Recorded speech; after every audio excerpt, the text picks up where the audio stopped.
There are certain things that you can only say in a song. Over millennia and across cultures, humans have found that songs do things that nothing else can. Songs provide soundtracks to our lives. When we fall in love, or a World Cup victory requires celebration, or we're getting ready to go out with friends. It's songs we turn to express ourselves. Songs help us articulate ourselves in all of life's highs and lows. Even better, of course, is singing with others. We become friends as we sing along together to a playlist on a long car journey. Corporate song has prompted communities to fight injustice and to be reconciled with enemies. Singing together brings a common mind, a deep connection. There really are certain things you can only say in a song. That's why, at the heart of the Bible, the living God has preserved a collection of ancient songs for us. Though their melodies are long forgotten, as we learn to sing them today, these songs have a unique power to stir, move, and unite us. Their lyrics are word perfect. And it's the uniqueness of this collection that provides the theme of the very first song in the compilation.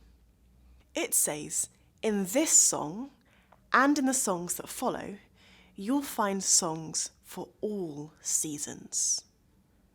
The effect of singing these songs is pictured by the songwriter in verses 2 and 3. He depicts a tree. It's big and leafy, healthy and strong. It has thick roots which drink from a nearby stream, keeping it nourished. This tree is a symbol of permanence. Through snow and wind, storm and sun, it remains.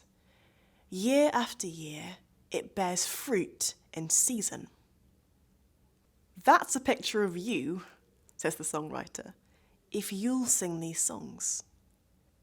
But to grasp the power of this picture, we must contrast it against a second image used in verse 4. Chaff. Chaff is the dead stalks left behind after harvest time. Once these stalks grew up quickly, full of promise. But now they've had their day of fruitfulness.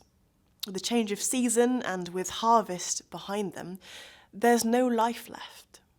The chaff is dry, dead, and worthless. One feeble gust of wind will blow it away forever. And unlike the tree, with chaff, there's no chance of future life, no season of fruitfulness to look forward to. And here is the underlying beat of the song. We will constantly be drawn to a chaff-like existence, a way which verse 1 describes as wicked, unless, as verse 2 puts it, we unfailingly delight in God's law.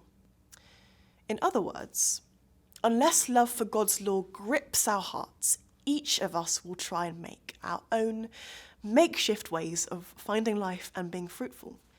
But we'll find that when the seasons change, we're left as stalks. We're liable to be blown away and, as verse 6 puts it, doomed to destruction. In the long term, the only way to find fruitfulness, season after season, is to delight in the law of God. And at that, our hearts sink. None of us feel like we need more laws in our lives. In fact, the songwriter knew this too. The songwriter was from Israel. He believed that his God was the one true God, the God who had spoken to the Jewish nation, offering relationship and sustenance. God's law, then, refers not just to his commands, but all of his communication, his entire written word. Therefore, meditating on God's law doesn't just refer to dwelling on God's commands, but also his promises, and the big story that climaxes in the coming of Jesus. So here's the picture. If we want to stay strong through life's changing seasons, we must pay attention to God's promises, God's story, and God's word. Then we'll reject wicked ways and not only survive life's hard seasons, but thrive in them with fruit to show and to share.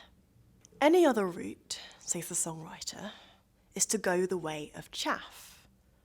For a time, those ways may seem promising. Stalks may look healthy and full of life as they wave in the summer breeze. But when the season changes, none of that will last. Nothing but God's word can permanently nourish us. And no other foundation will enable us to stand when we face God's verdict on our lives, to which the songwriter alludes in verse 5. The living God longs for us to choose life. That's why he's preserved this songbook for us, at the heart of his word. These songs have a number of composers. They're designed to be sung in the range of life's seasons. And like the best songs, they capture what life is really like and how things really feel. But they share a common theme. Each song encourages us to avoid futile or wicked shortcuts, calling us to find true life and fruitfulness in the living God alone. And we can be confident that these songs really will lead us in this path because God's law, his written word, ultimately brings us to Jesus, the living word. Whether we worship God or not, none of us consistently delights in his law. We all have a past record of taking wicked shortcuts which seem to promise life. The only person who ever took God's law to heart was Jesus. His life exemplified fruitfulness. The Gospels depict how continually nourishing he was to others.